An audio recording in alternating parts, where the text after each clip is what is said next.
acho que tudo. Ela bateu um choque assim. Ela deu uma surradinha. Ah, nossa, não era brincar nessa sala. Tudo bem? Então tá. Galerinha, vamos lá.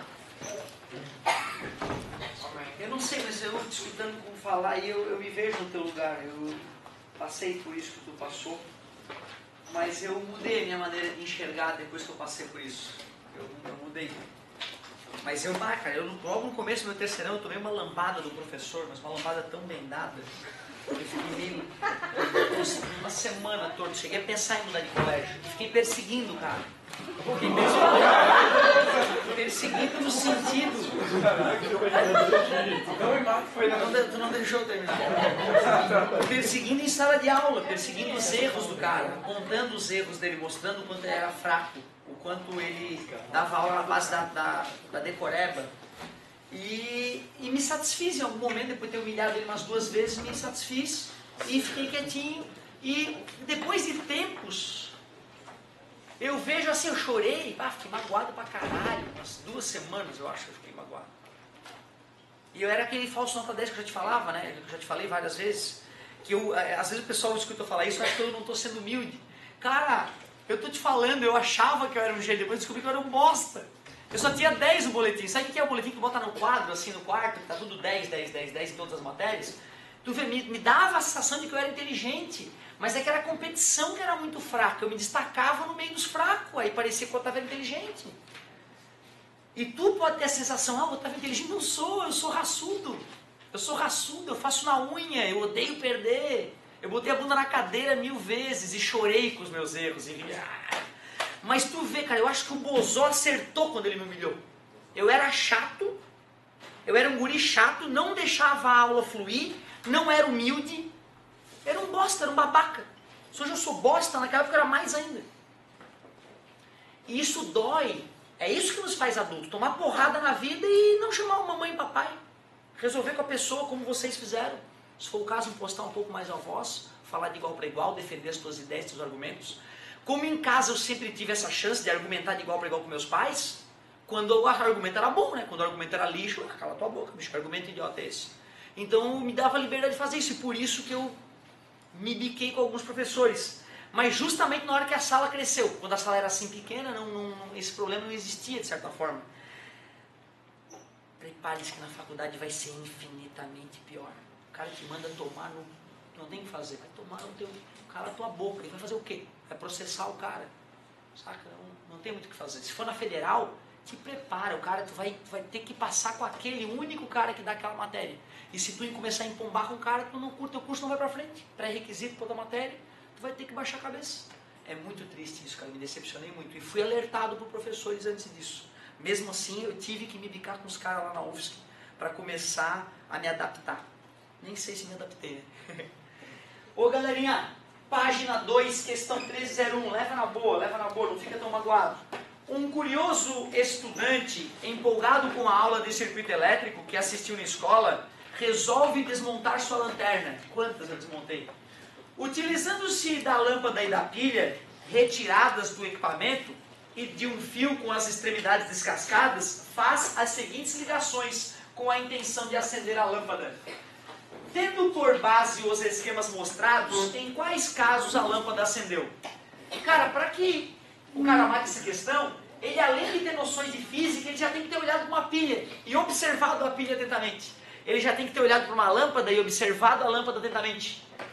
Sem essas observações que geralmente... Eu deveria, né, ter trazido uma lâmpada para ti, tipo, botar na mão de cada um de vocês e te pedir para observar ela e que tu me perguntasse, né, por que aquilo ali é pretinho? Por que tem aquele fiozinho ali? E é isso que é importante para o cara resolver essa questão. Primeiro, eu tenho uma lâmpada que eu poderia representar mais realistamente assim, né, que é a rosquinha dela, é aquela lâmpada clássica, né, gente? Tem um filamentozinho ali. Se eu quiser representar ela realista, eu deveria primeiro botar uma cor diferente aqui para mostrar que essa parte aqui é isolante e fazer passar um fiozinho daquele pininho mais ressaltadinho na bundinha da lâmpada e o fiozinho encosta na rosquinha, tá vendo? Para uma lâmpada acender, eu vou ter que colocar uma DDP, uma diferença de potência potencial entre a rosquinha e aquele pininho ressaltadinho. Aqueles são os polos da lâmpada. Quando eu tenho uma pilha,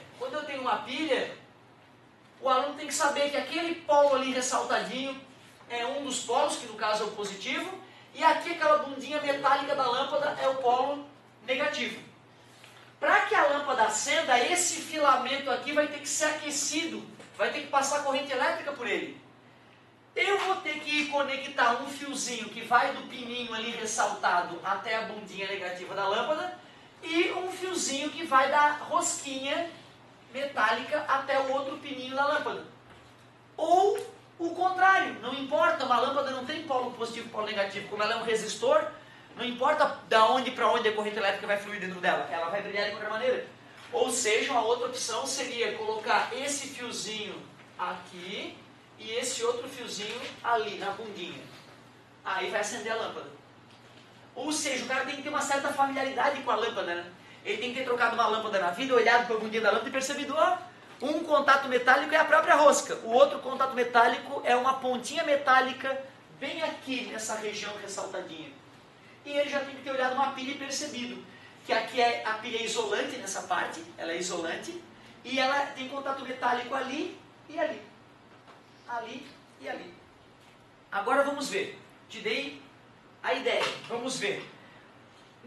Na situação 1, será que acende? Na situação 1, dá uma olhada. O cara pegou a lâmpada, conectou a pontinha da lâmpada ali, certo? Aqui está a lâmpada. E ele pegou um fiozinho, conectou aqui na lateral da lâmpada e trouxe para cá. Vai funcionar? Vai, né? Em vez de ele usar esse fiozinho aqui, ó, ele simplesmente encostou direto, né? Show? Vai funcionar. Ligou. A número 1 ligou. A número 2 vai funcionar? Por que não? Porque na número 2 ele conectou ali, né, na lateral, na parte que não é condutora, tem que ser bem na cabecinha da lâmpada, da pilha. Se tu for olhar, tu vai ver que tem uma borrachinha isolante naquela parte metálica. Se tu pegar uma pilha e for olhar ela de frente, tem uma margenzinha ali que se tu encostar, tu ainda consegue acender, né? Mas eu tenho que ser criterioso. Ah, não botou no polo positivo, então não. A 2 falhou. 3. O que vocês acham na 3? É igual a 1, né? Só mudou o lado do fio, né? A 3 é igual, puxou o fio por aqui, só. Não tem que ser no meio. O que no meio? A linha. Essa linha aqui? Ah, legal, tu falou. Aquela bundinha ali, ela é quase toda metálica. E tu vê, né, cara? É que na outra ele desenhou. Ah, só o positivo que é pouquinho. É menorzinho, um pouco menor. Um pouco menor. É que na 2 ele desenhou um negocinho. Isso, é isso. Na 2 tem aquele... Na 2 tem aquele pininho desenhado, né? Tem que encostar nele, ele colocou do lado. No outro pininho, né, não tem nada destacado, basta que encoste na bundinha da lâmpada. Da pilha, desculpa. Então, acenderia, sem problema. Questão 4. O que é aquilo ali, cara? O que é aquilo ali? Ai, pai, queimou a lâmpada, não acende. O cara botando a lâmpada aqui, né? Só batendo na criança. Desculpa. Não vai acender. Ali não. Ou assim que também tá bom, né? Puxa aqui assim, encosta no vidro, né? Vidro altamente condutor, né? O vidro é um ótimo isolante, pessoal, elétrico. Portanto, na 5 não tem como a corrente elétrica passar pelo filamento.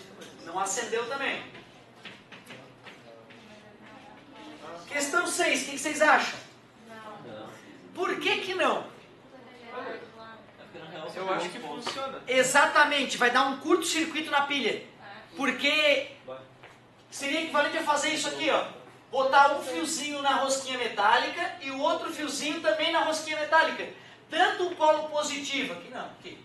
Tanto o polo positivo quanto o polo negativo estão conectados no mesmo pedaço metálico, essa rosca. Vai ser o mesmo que pegar um pedaço de fio e dar um curto-circuito na lâmpada. A lâmpada, né, na pilha. A pilha vai se descarregar muito rapidamente, o fio vai aquecer, dependendo da espessura do fio e da carga da pilha, pode botar fogo em alguma coisa. E o que aconteceu na 7?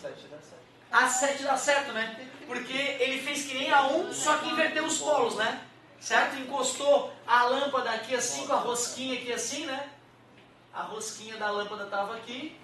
E aquele polozinho, o outro polozinho, ele puxou o fiozinho, acendeu também. Então tu vê, né, cara? Esse é o tipo de questão que de certa forma,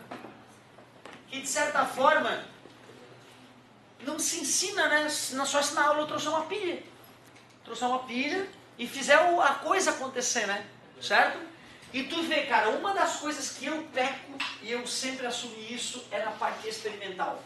Cara, mas eu fico me perguntando, em que momento que eu vou botar a aula experimental?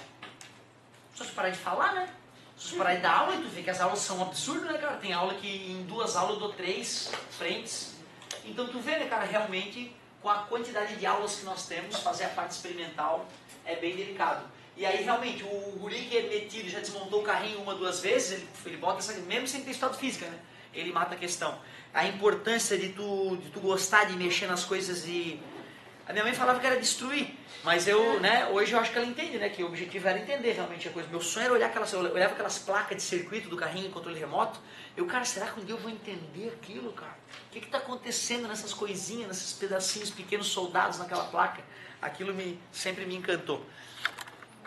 Hoje eu entendo um pouquinho, só um pouquinho mesmo, porque a coisa não é fácil.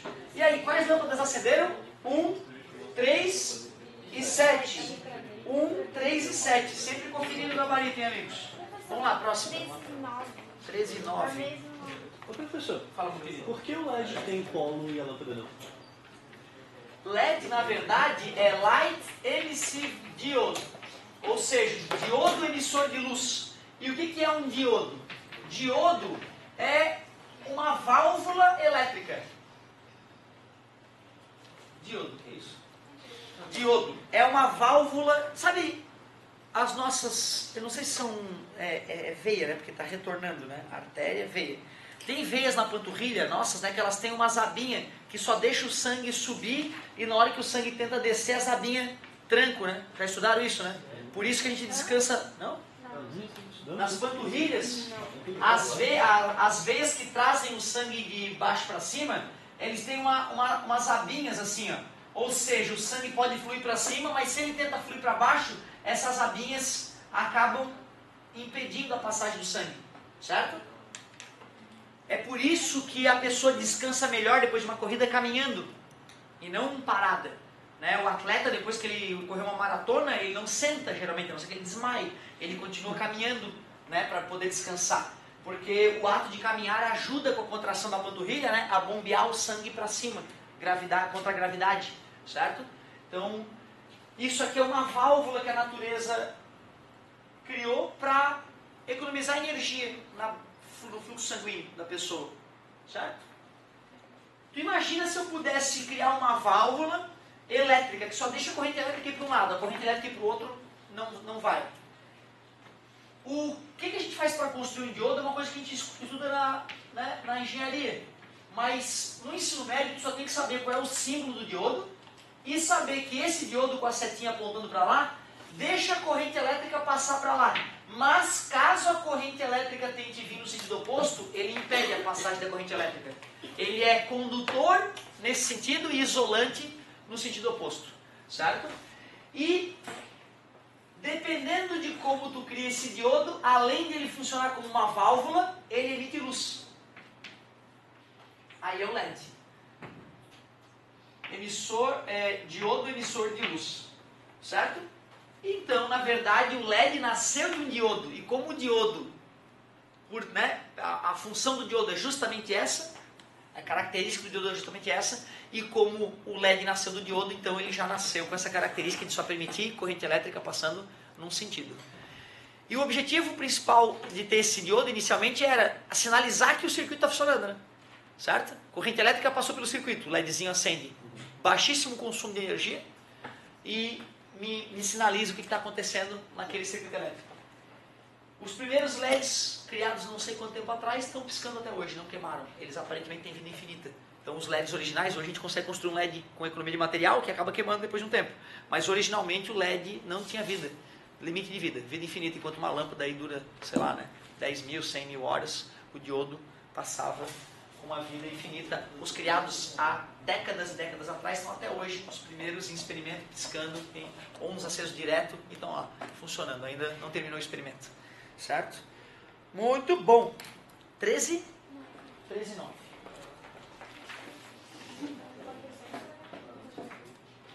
Página 3, 13,9, Física 5C, volume 5, Física C. No circuito da figura, as leituras do voltímetro e do amperímetro são, respectivamente... Pô, cara, essa é uma questãozinha que não pode faltar. Uma dessa tem que ter, né, meu? Eu diria que essa vai ser a questão mais elaboradinha na nossa avaliação. Essa ideia, né? Se tu aprender a resolver esse tipo de circuito, cara, tu já tá bem acima da média, hein, meu?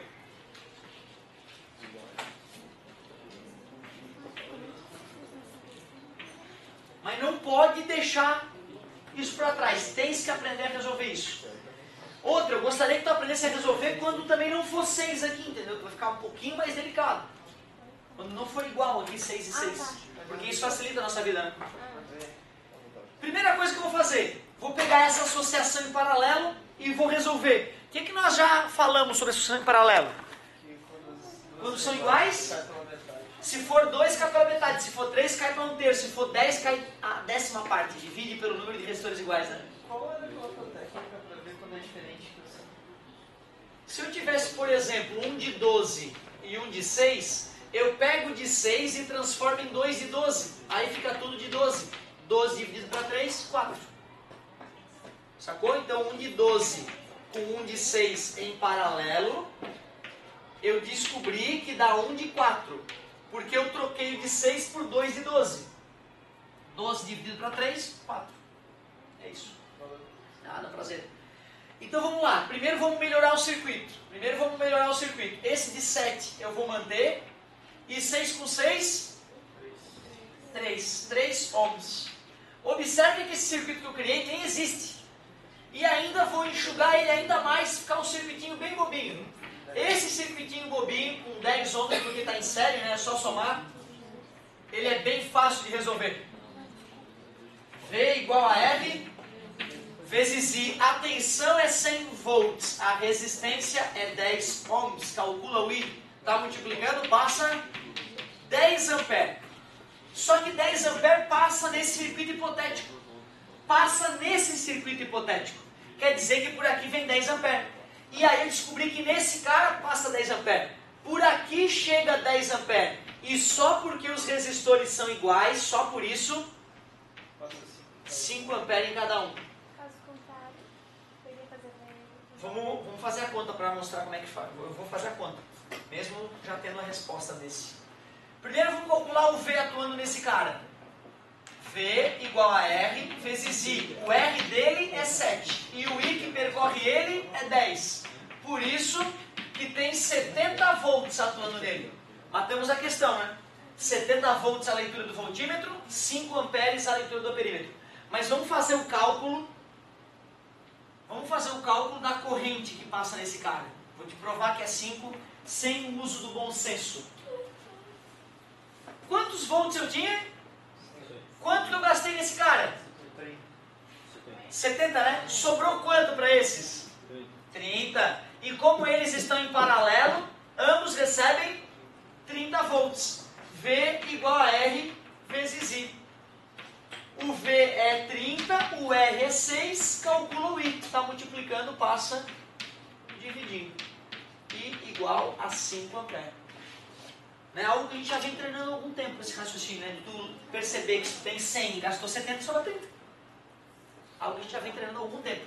Mas apaga da tua mente se tu não treinar. E geralmente tem pouco tempo. Sorte que a prova é amanhã, né? Agora tem que tentar deixar isso na cabeça e praticar um pouquinho para que amanhã a gente consiga fazer isso. O perímetro não é colocado em série? É em série. Ele está em série. Ali Esse cara está em paralelo com esse. Esse sujeito está em série aqui. Entende o que eu digo? Observa que o polo do amperímetro, que é esse polo aqui, não está conectado ao outro polo. Se tivesse um fiozinho puxando aqui para cá, ele estaria em paralelo. Tu viu que interessante, né? Uma ligação em paralelo, dentro da qual tem um amperímetro ligado em série, com um dos resistores. Observação importante. Diferente. Eu expliquei porque é o seguinte, ó. Quando eu cheguei nesse 5, eu simplesmente dividi por 2. Não importa se aqui fosse 10 mil, 1 milhão, era só botar aqui 10 mil ou 1 milhão. Tá. Então a conta, para que fosse diferente, é essa. Só que não seria 6, seria o número que quiser. Então, o aluno tem que entender que a tensão de 100 volts é essa tensão, mais essa, mais a outra, mais a outra. Se eu faço V igual a R vezes I e dá 70, dos 100, tu tira 70 e sobra 30. Aí V igual a R vezes I. O V é 30. É isso que é importante entender. Isso, é dividir por 2.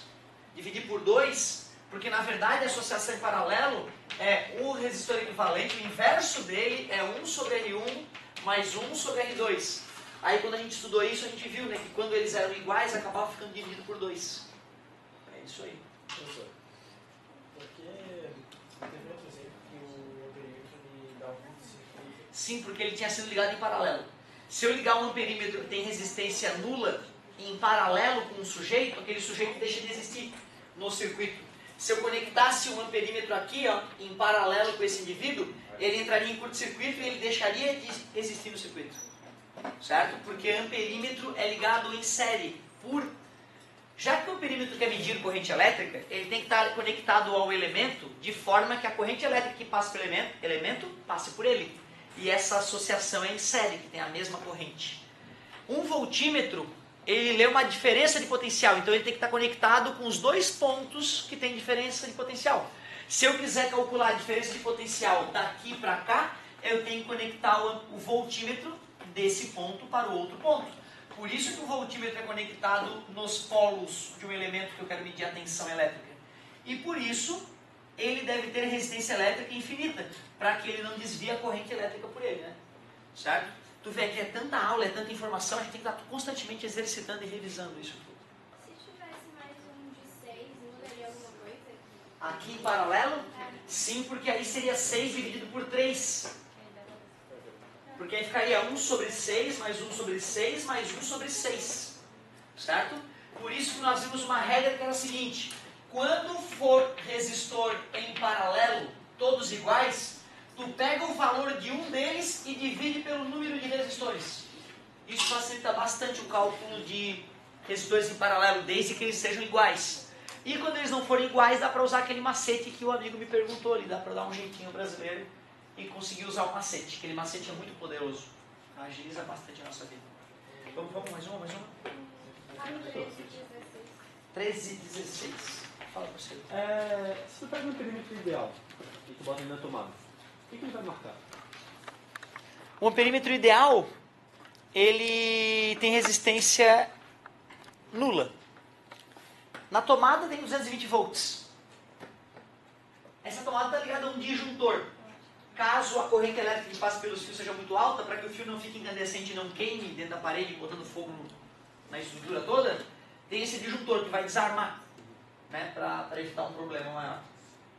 Esse amperímetro vai tender uma corrente infinita, certo? Muito antes dessa corrente ficar infinita, o disjuntor vai desarmar. Então, se ela deve estar conectada a um disjuntor de 20 A. Então, quando bater 20 A, o disjuntor arma. O amperímetro, vamos supor que ele é perfeito, que ele lê tudo. Ele vai ler uma corrente exponencial, aumentando até 40 A, depois desligando, desarmando. Se a gente não fizesse isso, a corrente tenderia ao infinito e pouco tempo depois o fio derreteria dentro do conduíte, certo? Causando algum estrago. Então, se eu quiser saber o disjuntor e não tiver escrito, eu posso testar? De certa forma, sim. Um amperímetro convencional não vai resistir a isso, né? Não vai resistir. Tu não vai conseguir ter a leitura certa. Tu teria que usar um osciloscópio para fazer isso. Só que aí teria que ser, não sei se o osciloscópio, né, não resistiria a esse tipo de aferição. Mas teria que ser um equipamento bem ninja para poder fazer isso acontecer. Show. Qual que era? 13 e 16. Vamos lá. 13 e 16.